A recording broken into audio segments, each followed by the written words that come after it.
The premise of the show is based over 360 years in the future. Science has provided humans with innovations that were once only a dream. Flying cars, AI-generated services, and several medical breakthroughs are some of the most prominent new discoveries.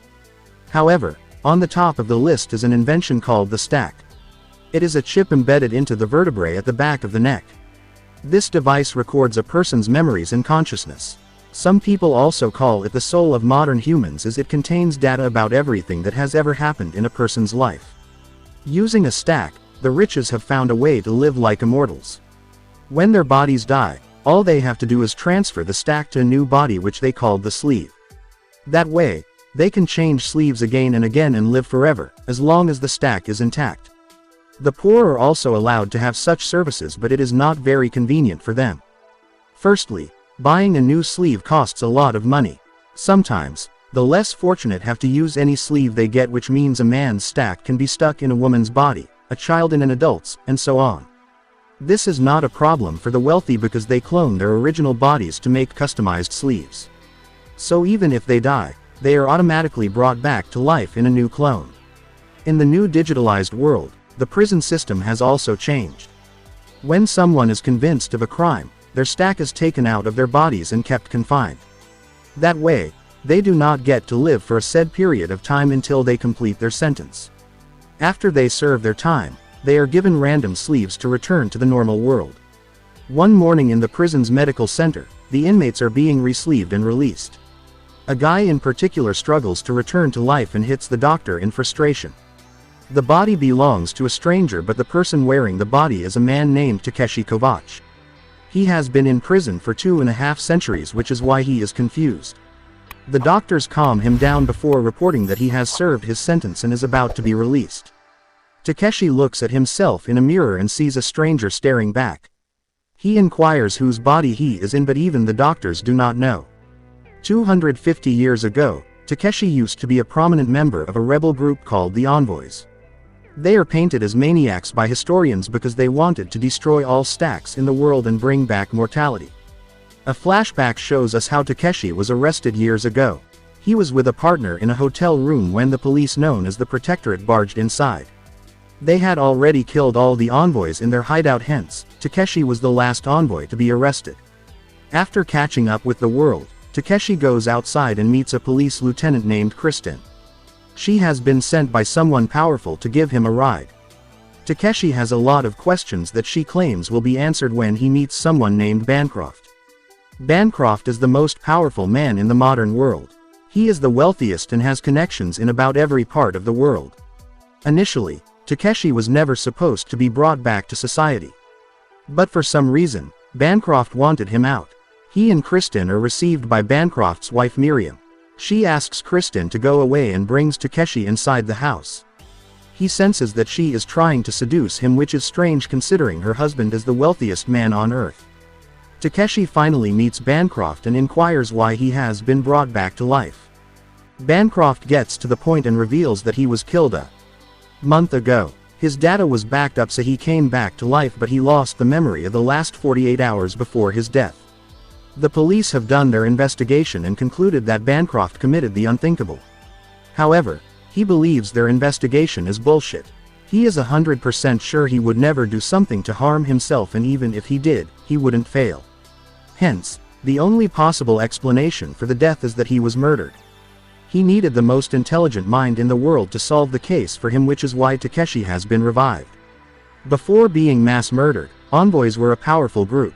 They learned the great power of intuition and problem solving, which still remains a secret to the rest of the world. Currently, only Takeshi has those skills, so Bancroft wants him to find his murderers in turn for his freedom. Takeshi gives it a thought and refuses to help him. The main aim of envoys was to go against people like Bancroft. Hence, he would rather be stuck in a stack forever than help him. Still, Bancroft gives him a day to think it over. Following the conversation, Takeshi goes to the slums part of the town and buys a bunch of illegal pills. He eventually ends up in the red light zone, surrounded by virtual advertisements of brothels. Since he is high, the advertisement looks real and he almost loses his mind. Fortunately, Kristen comes to his aid and gives him an ad blocker. Takeshi questions her being too interested in him, but Kristen argues that it is because he is a national terrorist. The two then go to a strip club to discuss Bancroft's death. Kristen was the lead cop in the investigation, which is why she is positive that it was a case of self-harm. Takeshi doesn't believe her, but he has no interest in taking the case, so he dismisses the conversation altogether. He leaves first and goes to an AI hotel down the road. The owner of the place is an AI named Poe.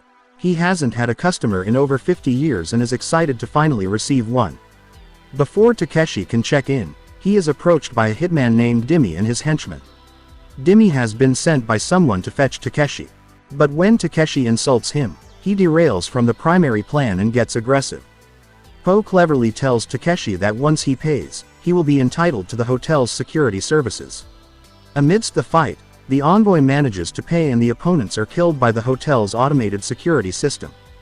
Dimmy also dies before revealing who sent him.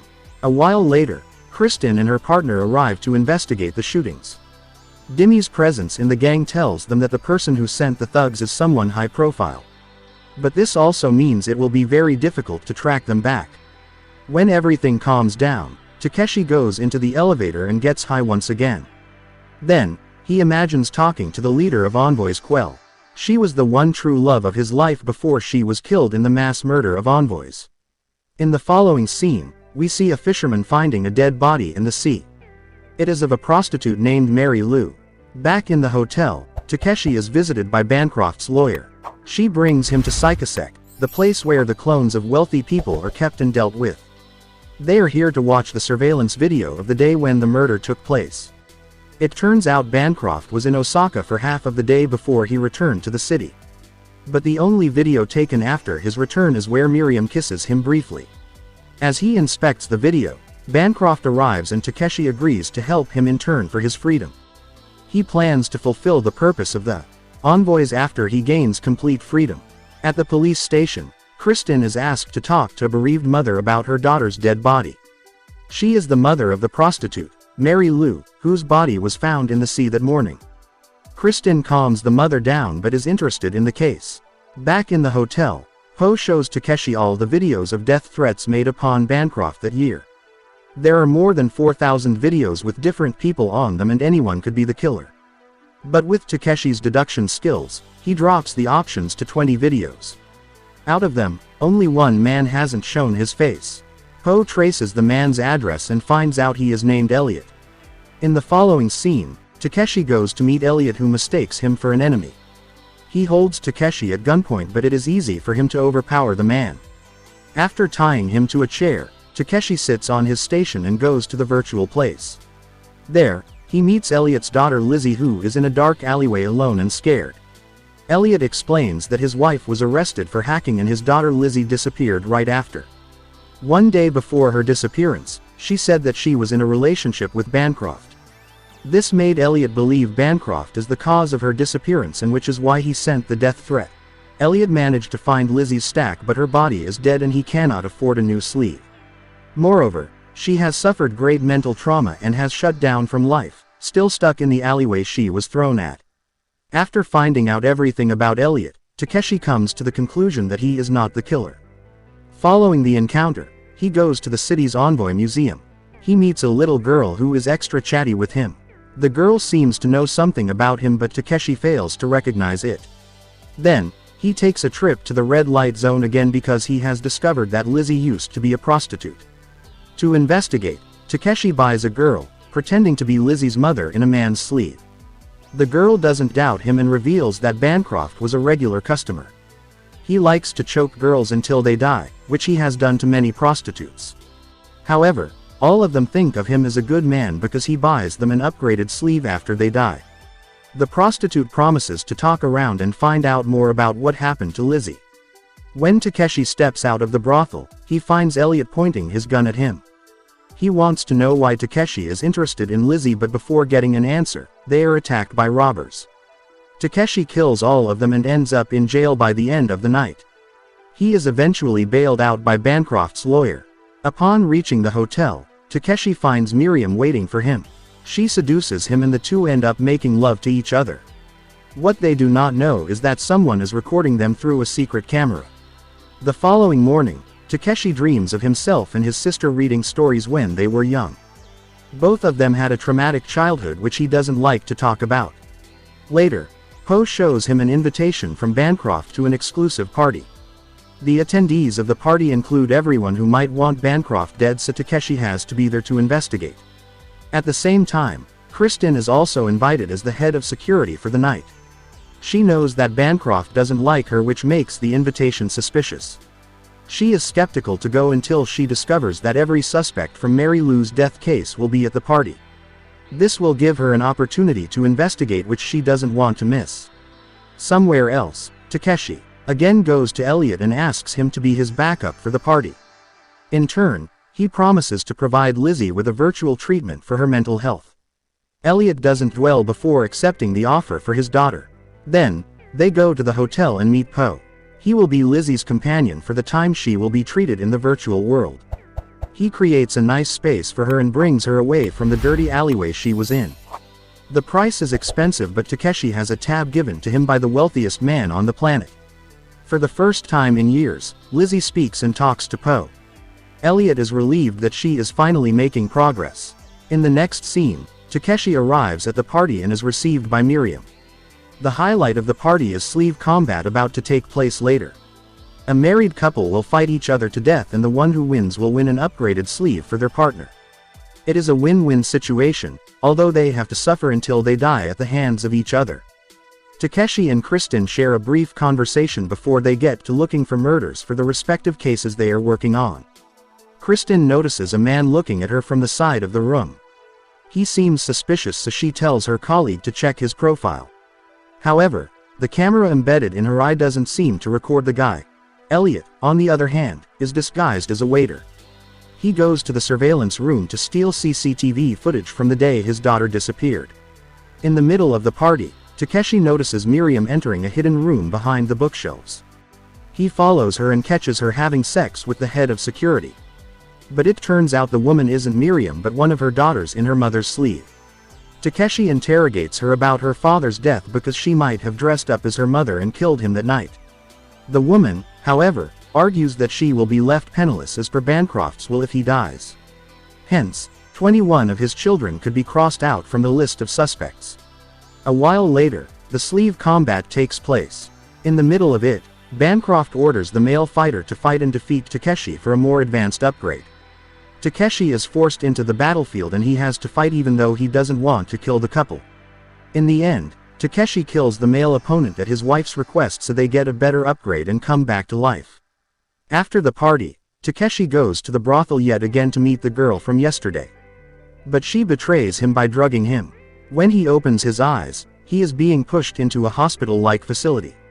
It turns out to be a virtual torture room where people are tortured and killed in the virtual world, again and again until they confess to their crimes. He has been kidnapped by Dimmy's younger twin brother whose name is also Dimmy. The guy is a sadistic maniac who wants revenge for his brother's death. He starts the interrogation by beating Takeshi up with a chain and strangling him. Then, he is chained to a metal table and his shoulder is broken. Back in the hotel, Elliot goes through the surveillance footage but finds nothing about Lizzie.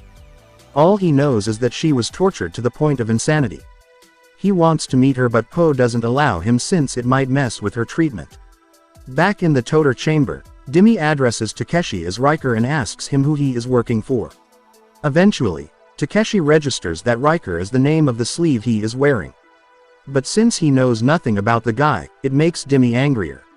While getting beaten to death, Takeshi remembers Quell's training in the Envoy camp. The Envoys were taught what to do at times like this.